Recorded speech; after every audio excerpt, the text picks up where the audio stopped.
অভিষেক শর্মা তখন স্ট্রাইকে, আর রায়পুর স্টেডিয়ামে প্রতিটি বলের সঙ্গে সঙ্গে দর্শকের গর্জন আরও তীব্র হয়ে উঠছিল। ডাগআউটে বসে থাকা ভারতীয় অধিনায়ক সূর্যকুমার যাদবের চোখ বারবার পেচ আর স্কোরবোর্ডের দিকে যাচ্ছে, কারণ ম্যাচটা ছোট ফরম্যাটের, সময় কম আর প্রতি ওভারের সঙ্গে সঙ্গে চাপ বাড়ছে। ভারত ও নিউজিল্যান্ডের মধ্যে দ্বিতীয় টি-20 ম্যাচ রায়পুরে শুরু হয়ে গেছে। টস জিতে ভারত প্রথমে ব্যাট করার সিদ্ধান্ত নিয়েছে। শুরু থেকেই ভারতীয় ব্যাটাররা আক্রমণাত্মক মেজাজে খেলছে। বিশেষ করে অভিষেক শর্মা আবারও ঝড়ো ব্যাটিং করে নিউজিল্যান্ডের বোলারদের লাইন লেন্থ পুরোপুরি নষ্ট করে দিয়েছেন। মাঠে দ্রুত রান উঠছে, আর প্রতিটি ওভারের পর প্রশ্নটা আরও বড় হয়ে উঠছে, এই পিচে ভারত কত বড় স্কোর তুলতে পারবে? এটা কি শুধু একটা দ্রুত শুরু, নাকি আরেকটা বিধ্বংসী ইনিংসের ভিত্তি তৈরি হয়ে গেছে? এখন সবার চোখ লাইভ স্কোরের দিকে। ভারতের মোট রান কত, উইকেটের অবস্থা কেমন, নিউজিল্যান্ড কি ম্যাচে ফিরতে পারবে? এই সব প্রশ্নের উত্তরই আপনি পাবেন এই ভিডিওতে।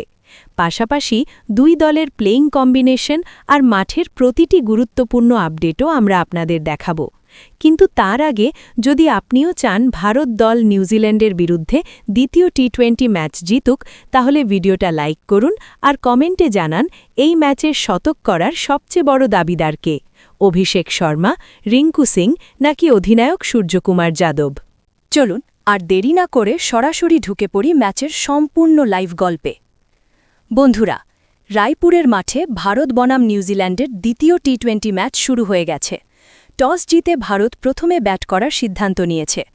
এখন প্রশ্ন, লাইভ স্কোরে কি চলছে? চলুন আপনাদের জানাই। আমরা সবাই জানি প্রথম টি-20 ম্যাচে ভারত দুর্দান্ত ব্যাটিং করে নিউজিল্যান্ডকে 48 রানে হারিয়েছিল।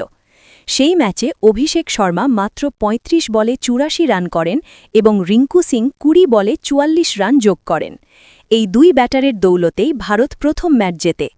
কিন্তু এখন টানা টি-20 ম্যাচ চলছে, তাই ভারতকে শুরু থেকেই সতর্ক থাকতে হবে, কারণ নিউজিল্যান্ড এমন একটি দল যারা যে কোনো সময় কামব্যাক করতে পারে। বিশেষ করে সাম্প্রতিক ওডিআই সিরিজে ভারতের বিপক্ষে তাদের জয়ের কারণে অধিনায়ক সূর্যকুমার যাদব কোনো রকম ঢিলেমি দিতে চান না। এই কারণেই দ্বিতীয় টি-20তে টস জিতে প্রথমে ব্যাট করার সিদ্ধান্ত নিয়েছেন সূর্যকুমার, যাতে বড় স্কোর গড়ে নিউজিল্যান্ডের ওপর চাপ তৈরি করা যায় এবং লক্ষ্য থাকে ২০০ রানের গণ্ডি পার করা। এই ম্যাচে ভারতের ইনিংস ওপেন করতে নেমেছেন অভিষেক শর্মার সঙ্গে ঈশান কিষান। হ্যাঁ বন্ধুরা, সঞ্জু স্যামসনকে এই ম্যাচে দলে রাখা হয়নি, ফলে আমরা এখন অভিষেক শর্মা ও ঈশান কিষানের ব্যাটিং দেখছি। এই ম্যাচটি সরাসরি সম্প্রচারিত হচ্ছে স্টার স্পোর্টস নেটওয়ার্কে এবং হটস্টার অ্যাপে। আপনারা পুরো ম্যাচের রোমাঞ্চ উপভোগ করতে পারবেন। ভারতের লক্ষ্য স্পষ্ট, প্রথমে ব্যাট করে ২০০ থেকে ২৫০ রানের মধ্যে স্কোর দাঁড় করানো। অভিষেক শর্মা ও ঈশান কিষানের বর্তমান ফর্ম দেখে ভক্তদের প্রত্যাশা অনেক বেশি। যদি প্লেয়িং 11-এর কথা বলি, ভারতের দলে বেশ কিছু পরিবর্তন দেখা গেছে।